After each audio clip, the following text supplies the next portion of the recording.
Bienvenue sur le Gay Report.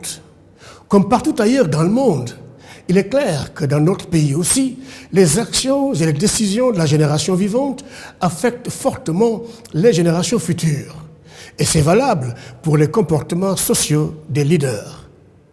Leurs déclarations, souvent vraiment lunaires, l'exposition invétérée des signes extérieurs de richesse, les contre-valeurs, l'impression de pauvreté inculquée aux populations et renforcée dans le système éducatif caduc et j'en passe, nous catastrophient. Aussi, nous interrogeons-nous comme suit. Qui, aujourd'hui au Sénégal, du pouvoir à l'opposition, pense et mentionne sérieusement dans ses discours, ses actes et ses programmes les futurs Sénégalais? Qui a intégré ceux qui vont naître, ceux qui sont en train de naître? Personne, parmi ceux qui se disputent le pouvoir, ne semble vouloir ni pouvoir s'extirper, ne serait-ce que le temps d'un discours de la génération vivante, c'est-à-dire du Sénégal d'aujourd'hui, du Sénégal d'au jour le jour, pour poser des marques et inciter à la seule chose qui pourrait sauver notre nation dans le futur, la fabrication de la génération à venir. Ainsi, chez nous, les jeunes garçons et filles, les femmes et les bébés, bref, tous les éléments devant assurer la survie et l'avenir de notre nation semblent voués à une destruction apocalyptique, programmée et activée par la disparition de nos jeunes par milliers dans l'Atlantique, par le vol, le viol, les agressions mortelles ou encore par le feu. Sénégalais, ouvrez bien les yeux et voyez que la jeunesse d'aujourd'hui, courtisée à tout bout de champ, n'a vraiment pas de pouvoir.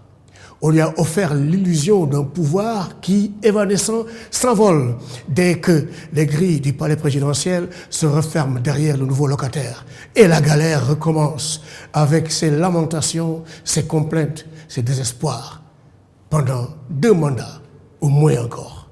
Ouvrez les yeux et réfléchissez sur toutes les coalitions contre nature qui se déchiquettent parce que mauvaise greffe, mais qui tiennent malgré tout car le rendez-vous est important, celui du partage du pouvoir. Réfléchissez et essayez de faire le bilan sur le nombre de fois que vous avez été trompés par des gens en qui vous croyiez et qui sont allés avec vos voix, avec votre force, dîner chez l'ennemi avant de vous livrer à lui, pieds et poings liés. Eh bien, voici le Sénégal de la génération politique vivante. Oui, quand des partis politiques qui se disputent le pouvoir, c'est-à-dire le destin de tout un peuple, font des erreurs dans la constitution de leur liste et qu'on ne fasse pas appliquer la loi, mais qu'on parle d'apaisement au détriment du droit et de la démocratie, ouvrez les yeux et vous verrez que pendant ces moments, des leviers sont activés pour voiler les yeux des populations. L'on nous parle de milliards qui sont exposés en espèces devant les caméras, de plusieurs centaines de millions volés dans une chambre, de personnes convaincues de corruption ou de détournement qui sont libres comme le vent. Bref, des informations qui détournent l'attention des populations.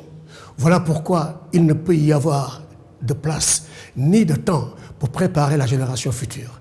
Mais retenons seulement que notre pays est loin d'être le pays pauvre qu'on veut nous imposer dans nos têtes. Retenons enfin, et c'est ce qui nous console, que nous avons dans la génération vivante des millions de personnes riches en valeurs et en expérience qui servent notre pays.